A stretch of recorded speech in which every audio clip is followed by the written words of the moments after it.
Township Entrepreneurs Stories is a web series proudly brought to you by T. We profile small businesses nationwide that are providing services and products. Hi, I'm Emmanuel Selatole. I'm a general manager, CEO of the company called Crib Concept Clothing. The reason I started the brand, the reason it keeps on going, is to make sure that whatever you are thinking of wearing, we bring it to life from a plain fabric. The other thing is that we also design, not only tailoring. And once more, you can find us on social media platforms.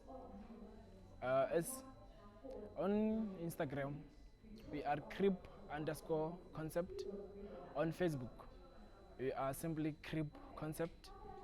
And also on WhatsApp, 072 660 5480. Hi, I'm Emmanuel.